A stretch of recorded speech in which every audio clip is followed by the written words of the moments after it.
Dans cette nouvelle vidéo de cette série de cours de langage Python, toujours sur la partie des structures de données et plus précisément la partie tuple, après avoir vu la création, l'accès et les opérations, dans cette vidéo, vous allez découvrir quelles sont les fonctions et les méthodes qu'on peut appliquer sur un tuple.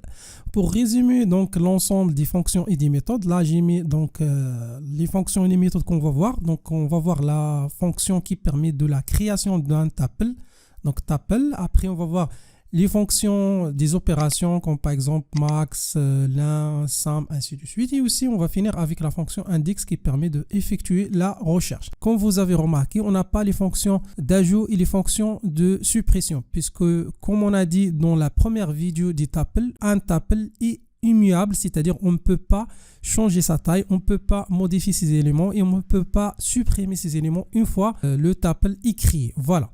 Alors, on commence directement avec la première fonction, tuple. On a vu déjà cette fonction. Donc, cette fonction permettra de créer un tuple des éléments. Donc, vous pouvez l'utiliser directement en utilisant cette syntaxe-là et même sans utiliser ces deux parenthèses. Vous pouvez créer directement le tuple. Ensuite, vous pouvez l'utiliser, on l'a combiné avec la fonction range. Là, vous créez une série logique des données en commençant avec cette valeur et après ça c'est la valeur de stop et aussi vous mettez donc step, c'est-à-dire le pas pour passer d'une valeur à l'autre ou bien d'un élément à l'autre. Voilà, donc ça c'est ces deux fonctions. Alors rapidement je vais vous donner deux exemples. Alors le premier exemple pour créer donc un tuple contenant le nom, le prénom, l'année de naissance, c'est très simple. On peut utiliser la fonction tuple de la méthode de la manière suivante. Alors tuple entre deux parenthèses, ANAS par exemple, après radii, après 2000, c'est la date de naissance ou bien l'année de naissance.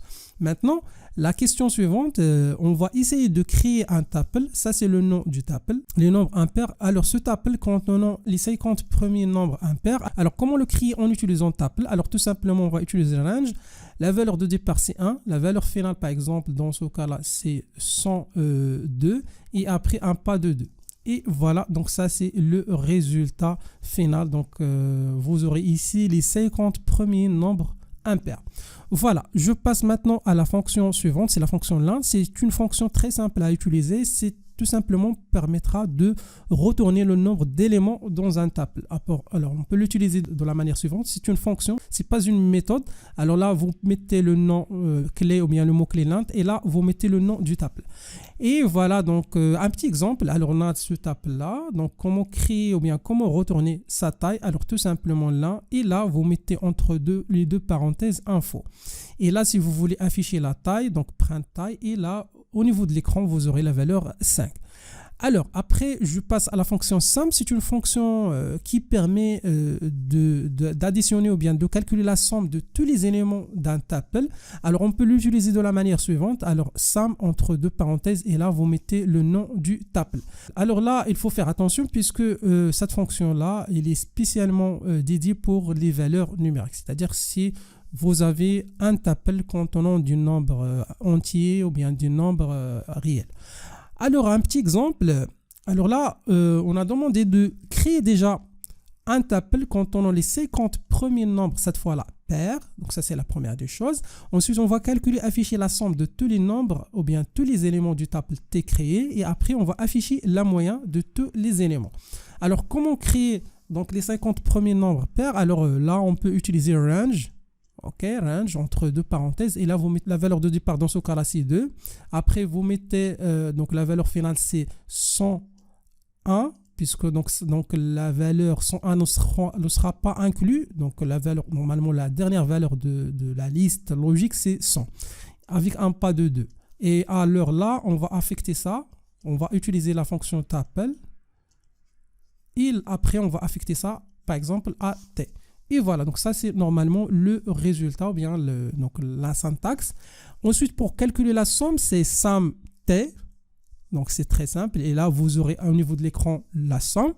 Après, donc pour 3, c'est donc la moyenne. Donc là, on peut utiliser, on peut combiner sum et aussi len. Alors len permet de retourner la taille. C'est-à-dire que là, il faut diviser cette valeur-là par, dans ce cas-là, 50. Alors comment retourner 50? Tout simplement, on peut utiliser len. T. Voilà. Et là, ça, c'est le résultat final pour avoir la moyenne des 50 premiers nombres imaginez si vous allez faire la même chose avec un autre langage de programmation, comme par exemple Java ou bien C. Ça va prendre beaucoup de temps et aussi il fallait mettre plusieurs instructions pour arriver au même résultat. Et pour cette raison-là, le langage Python, c'est le langage le plus simple parmi tous les langages de programmation. Alors là, on peut par la suite passer à l'étape suivante ou bien les fonctions suivantes. Alors on a la fonction max et min, d'après leur nom, ce sont des fonctions très simples à utiliser. Max permet de retourner la plus grande valeur parmi tous les éléments d'un tuple. La valeur ou bien la fonction min permettra de retourner la valeur la plus basse de tous les éléments, ou bien parmi tous les éléments d'un tuple. Alors on peut l'utiliser de la manière suivante. Max et min, et là vous mettez entre deux parenthèses le nom du tuple. Alors là, c'est une petite remarque, les deux fonctions peuvent être utilisées avec des éléments de type caractère ou bien les chiens de caractère. Alors dans ce cas-là, comment retourner le max ou bien le min? Là, la fonction max et min utilisera l'ordre alphabétique pour trouver la valeur minimale ou bien maximale. Alors, je vous donne un exemple d'utilisation. On commence avec le petit exemple suivant. Alors là, on va afficher, donc on a ce tuple-là, donc T1 qui contient 10 éléments. Alors, notre objectif est d'abord déterminer la valeur la plus grande, ensuite déterminer la valeur la plus grande parmi les 5 premiers nombres. Ensuite, on va déterminer la valeur la plus petite de T1 et après, on va essayer de déterminer la valeur la plus petite parmi les 5 derniers nombres. Ça, c'est le premier, 5 derniers nombres de ce tuple-là. Alors, on commence avec la valeur la plus grande. C'est très simple, max T1. Après, pour déterminer la valeur la plus grande parmi les 5 premiers éléments, alors là, il faut donc normalement retourner cette plage, donc ici de 5. Alors pour retourner cette plage-là, on peut utiliser le découpage qu'on a vu, ou bien slicing qu'on a vu dans l'une des vidéos précédentes. Alors là, on commence à partir de là, donc vous pouvez mettre 0, bien 2 points, jusqu'à 5, puisque 5 ne sera pas inclus. Ok, donc ça c'est pour retourner cette partie de ce tuple T1. Et là, après, vous pouvez appliquer sur cette partie-là, la fonction max de la manière suivante. Voilà. Alors, max T1, alors entre deux pas de crochet et là, 2.5. Voilà. Après, donc, vous aurez au niveau de l'écran, donc la valeur 10, c'est la valeur la plus grande dans cette partie du tuple. Après, la valeur la plus petite, c'est très simple, min T1. Alors, imaginez si vous n'avez pas une information concernant la taille du tuple. C'est-à-dire, on ne peut pas, par exemple, dire qu'à partir, on va chercher à partir de l'élément, par exemple, 6 ou bien à partir de l'élément 22. Alors pour résoudre ce problème-là, toujours avec Python, il nous propose ce que nous appelons l'indexage négatif. Alors là, on peut par exemple commencer à partir de l'élément moins 5. Alors là, tout simplement, vous mettez entre deux crochets, moins 5, 2 points. Et là, automatiquement, la fonction va rechercher dans les 5 derniers éléments du tuple. Ici, lorsque vous mettez T1 entre deux crochets, moins 5, 2 points, là, la fonction va chercher quelle est la valeur la plus petite ici. Normalement, c'est moins 9. Voilà. Donc ça, c'est un exemple d'utilisation de max et de min sur des nombres numériques. Alors, je vais vous montrer un autre exemple, cette fois-là sur des données de type texte. Alors, imaginez donc la situation suivante. On va créer un tuple contenant des éléments qui forment le mot Python. Alors là, pour créer ce tuple, donc on peut utiliser tuple de la manière suivante, entre deux parenthèses. Et là, vous mettez tout simplement le mot tuple et automatiquement, Python va mettre chaque caractère dans un élément séparé dans ce tuple-là. Alors là, ça c'est le résultat après l'utilisation de cette instruction. Ensuite, on va afficher l'élément le plus grand. Alors, lorsque vous appliquez max sur donc cette fonction là, normalement elle va retourner dans ce cas là Y, puisque donc selon l'ordre alphabétique, donc la lettre la plus grande ici c'est Y. Lorsque vous mettez min, là la fonction affichera dans ce cas là H. Donc H c'est la lettre la plus petite selon l'ordre alphabétique. Alors il faut retenir qu'on peut utiliser max et min sur des nombres numériques et aussi sur des nombres du type texte. Maintenant, nous passons à la fonction suivante, c'est la fonction count. Alors, d'après le nom de cette fonction, il permet tout simplement de déterminer combien de fois, ou bien le nombre d'occurrences, apparaît dans un tuple. Alors, on peut l'utiliser de la manière suivante. Ça, c'est une méthode, attention, puisqu'il faut mentionne déjà le nom du tuple et après le point, et puis vous pouvez utiliser la fonction count. Alors, un petit exemple, alors on suppose qu'on a le tuple suivant et on suppose qu'on cherche le nombre d'occurrences de l'élément 2 dans ce tuple-là. Alors, tout simplement, vous mettez t.count et là, entre les deux parenthèses, vous mettez l'élément 2. Donc ça permettra de retourner un nombre entier, c'est-à-dire le nombre d'occurrences. Et puis, vous pouvez l'afficher avec print. Et là, ça, c'est le résultat, c'est-à-dire dans ce cas-là, 3. Ensuite, on passe à la question sorted. Donc, d'après son nom, c'est une fonction qui permet de trier un tuple, mais il faut faire attention. Cette fonction, il retourne un tuple. C'est-à-dire, donc généralement, on ne peut pas trier un tuple puisque c'est une séquence de données immuable, c'est-à-dire qu'on ne peut pas la changer après sa création. Alors là, la fonction sorted nous offre une autre chose, c'est-à-dire il nous offre la possibilité de retourner donc le résultat sous la forme d'un autre tuple. Alors pour l'utiliser, donc ça c'est donc déjà donc, quelques informations sur la fonction. Alors je vais vous maintenant expliquer tous les paramètres de la fonction. Donc premièrement, cette fonction retourne une liste. Il faut faire attention. Alors pour convertir la liste en tuple, on utilise tuple entre les deux parenthèses sorted, ainsi de suite. Alors ensuite, on a key et reverse, ce sont deux paramètres de cette fonction. Et on a le paramètre initial et principal, c'est le tuple d'origine. Okay. Alors le T ici, c'est le nouveau tuple trié, c'est-à-dire après le trait de ce tuple-là, il sera converti vers ce tuple-là, mais ce tuple-là ne sera pas changé. Attention. Alors ça, c'est donc type origine, c'est le tuple d'origine, la structure des données d'origine. Key, c'est une fonction en fait. Donc key, c'est une fonction pour spécifier les critères de tri. Est-ce que par exemple, on ne souhaitons trier par des chaînes de caractères, par taille, ainsi de suite. Par défaut, donc on peut ignorer ça. Ensuite, on a reverse, c'est la valeur de ce paramètre exclu. Donc là, cela permettra de faire le tri décroissant, c'est-à-dire du plus grand au plus petit. Par défaut, c'est false, c'est-à-dire du plus petit vers le plus grand. Ensuite, la fonction sort renvoie, comme j'ai déjà dit, une liste. Alors, pour renvoyer un tuple, il faut utiliser la fonction tuple sur le résultat. Voilà, donc bien sûr, pour bien comprendre cette fonction, il y aura bien sûr un petit exemple sur ça. On suppose qu'on a le T1, donc c'est un tuple. On va créer deux tuples T2 et T3. Que, tout simplement, T2 contient T1 trié par ordre croissant et T3 contient T1 trié par ordre décroissant. Alors pour le premier tuple, c'est-à-dire T2, donc on peut utiliser tuple sorted T1 directement et là, nous permettra de donner le tuple T2 contenant les éléments de T1 dans l'ordre croissant. Pour l'ordre décroissant, il faut ajouter le paramètre reverse true. Reverse true, et là, la fonction va cette fois-là créer le tuple T3 contenant les éléments de T1, mais cette fois-là dans l'ordre décroissant. Voilà. Donc ça, c'est l'utilisation de sort sur des nombres numériques. On peut l'utiliser sur des nombres de type texte. Alors là, j'ai mis pour vous l'exemple suivant. Alors on va créer deux tuples, T2 et T3, en se basant sur le tuple T1 par ordre croissant et décroissant. Alors comme vous voyez là, donc les éléments, ce sont des éléments de type lettre, de type caractère, de type texte. Alors cette fois-là, aussi vous avez la possibilité d'utiliser sorted sur ce type de données. Alors on va créer par la suite le tuple T4. Cette fois-là, il permet d'avoir les données de tuple T1, mais par ordre de longueur de mots, c'est-à-dire la plus longue jusqu'à la plus petite. Alors on commence avec le T2. Alors le T2, c'est l'ordre croissant, l'ordre alphabétique croissant. Alors comment faire ça?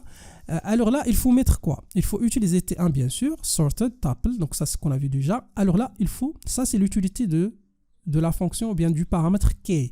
Alors la key, vous mettez égal str.lower. C'est-à-dire quoi? C'est-à-dire que le critère de tri dans ce cas-là, c'est déjà le texte et après .lower, c'est-à-dire qu'il faut bien sûr convertir tous les éléments déjà ou bien les lettres en minuscules avant de commencer le tri. Alors après, donc vous aurez le résultat suivant. Donc ça c'est l'ordre croissant. C'est tout à fait normal puisque la fonction va mettre tous les éléments, donc que ce soit ce caractère C ou bien ce caractère-là, en minuscule d'abord. Et après, il va commencer le tri. Alors, selon l'ordre, si vous avez déjà des informations concernant donc le code ASCII, donc si vous cherchez l'ordre des lettres, vous allez trouver qu'on a le C ensuite, donc c'est tout à fait normal, mais le dièse, donc il est inférieur à, bien le code ASCII de dièse, il est inférieur au code ASCII du plus. Et pour cette raison-là, on commence par C# et puis C++. Voilà, donc ça c'est par ordre croissant. Si vous voulez avoir l'ordre décroissant, il faut ajouter le deuxième paramètre, c'est-à-dire le paramètre reverse, ok? Reverse, et là, la fonction vous donne l'ordre, cette fois-là, décroissant. Alors, on passe maintenant au dernier tuple, T4. Alors, pour avoir ce trait-là, et pour avoir comme critère longueur, il faut utiliser key entre égale 1. Et cette fonction-là, bien sûr, utilisera la taille du mot pour avoir le trait, dans ce cas-là, décroissant, par exemple. Et voilà, maintenant, ça, c'est le résultat de cette fonction-là. Maintenant, nous passons à la fonction index. C'est la dernière fonction dans cette vidéo-là. Donc, cette fonction-là permettra tout simplement de rechercher la première occurrence de le nombre spécifié et renvoie son index. Alors, comment l'utiliser? On peut l'utiliser de la manière suivante. Alors, vous mettez le nom de tuple, c'est une méthode en fait, .index, et là, vous mettez l'élément recherché, et là, vous mettez donc début et fin. Ce sont deux paramètres qui servent à faire quoi?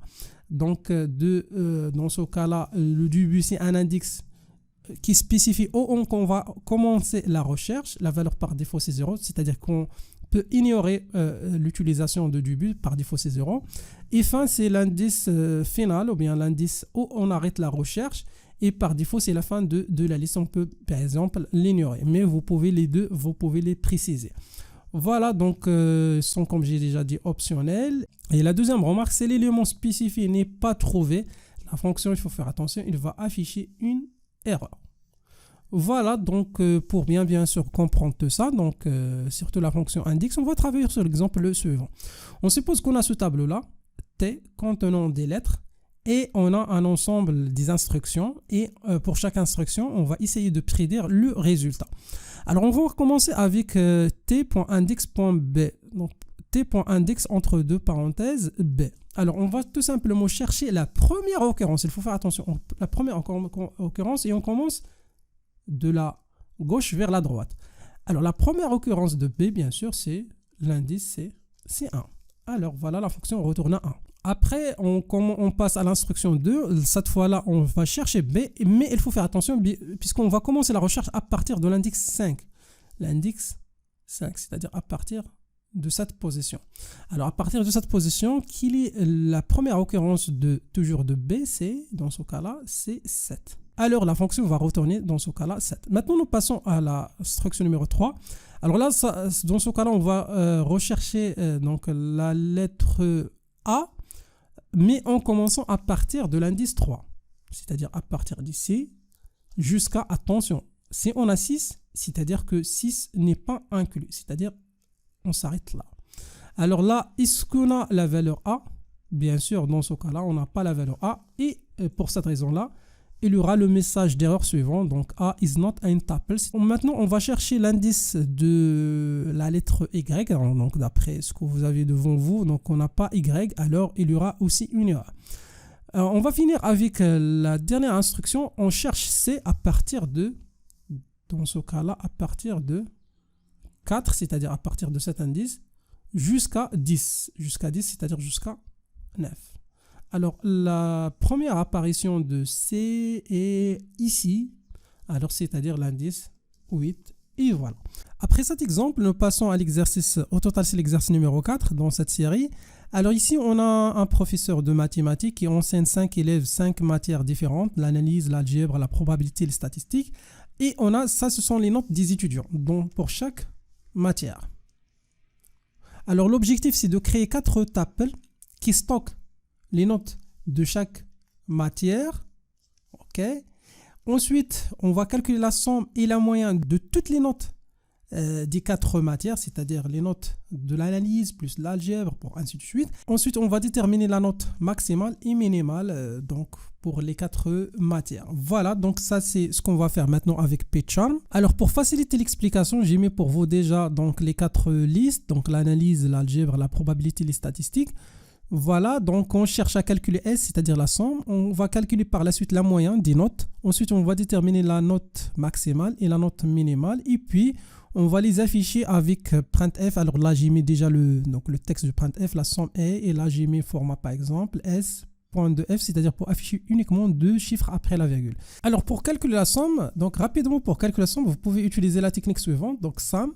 Donc bien sûr, il existe plusieurs méthodes. Alors la méthode, je pense que la plus simple, c'est vous mettez le nom analyse plus, alors là, tout simplement, vous allez concaténer les éléments des 4 tuples.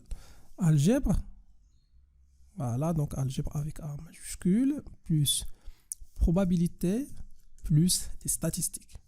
Voilà. Après, donc, vous aurez la somme dans S. Alors, pour calculer la moyenne cette fois-là, donc c'est S tout simplement sur la fonction cette fois-là, l'un qui permet de calculer la taille. Alors là, vous pouvez mettre la même chose, la même syntaxe pour concaténer les 4 tuples dans un seul tuple.